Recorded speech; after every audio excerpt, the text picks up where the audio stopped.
Et je vous donne encore un exemple.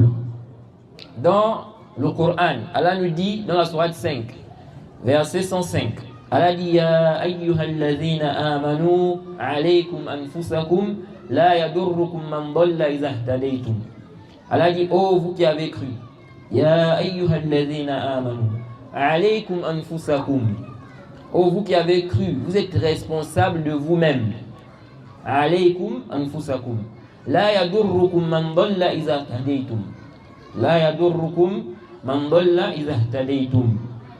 Allah dit oh vous qui avez cru, vous êtes responsable de vous-même. Ceux qui s'égarent ne vous nuiront en rien. Ceux qui s'égarent ne vous nuiront en rien. Il y a des gens au temps d'Abou Bakr qui ont mal compris ce verset-là. Ils ont compris de ce verset, n'est-ce pas, qu'il ne fallait pas ordonner le convenable et interdire le blâmable. Pourquoi? Parce que dans le verset, Allah a dit alaykum anfusakum. Alaykum anfusakum. La yadurrukum man dalla idha ihtadaytum. Allah dit vous êtes responsable de vous-même. Ceux qui s'égarent ne vous nuiront en rien. Qu'est-ce que ça veut dire?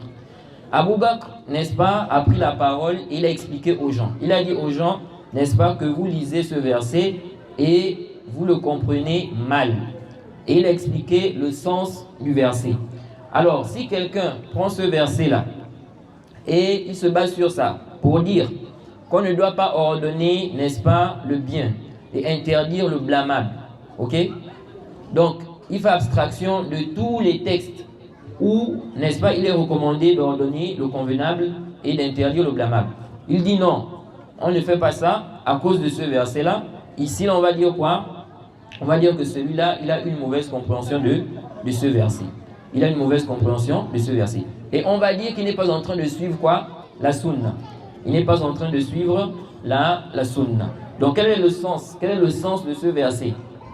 Le sens de ce verset, c'est quoi? C'est qu'il y a des gens qui peuvent se dire, ok? Il y a des gens qui peuvent se dire qu'ils vont subir quoi? Des punitions. Ils vont subir des punitions parce qu'ils sont entourés par exemple des gens qui commettent quoi? Le blâmable. Ok? Donc, s'il y a des gens autour qui commettent le blâmable, des mécréants, des innovateurs, des pervers, des gens peuvent croire qu'ils peuvent être châtiés à cause de cela. Ok? Et donc Allah dit, n'est-ce pas? Alaykum anfusakum la yadurrukum man dalla idha ihtadaytum. Il dit vous êtes responsable de vous-même. Celui qui s'égare ne vous nuira en rien. Celui qui s'égare ne vous nuira en rien. De même aussi, ce verset, comment on doit le comprendre? On doit le comprendre dans le sens où tu as fait, n'est-ce pas, ton obligation. Tu as fait ce qui est recommandé, ce qui est obligatoire sur toi. Celui qui s'égare après cela, il ne va pas te nuire. C'est-à-dire, maintenant, tu as ordonné le convenable, tu as interdit le blâmable. Après ça, la personne persiste, ok? Ici, là, il ne va pas te nuire. Il ne va pas quoi? Il ne va pas te nuire. Ici, tu es responsable de toi-même. Mais le sens ici, ce n'est pas de délaisser le fait d'ordonner le convenable et d'interdire le blâmable.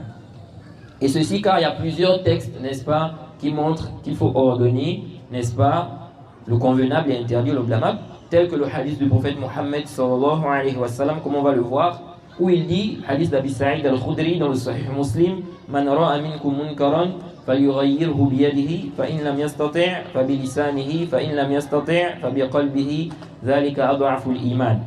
Naam. Alors si on a compris ça, si on a compris que le suivi de la sunna ici, c'est suivre la sunna selon la bonne compréhension.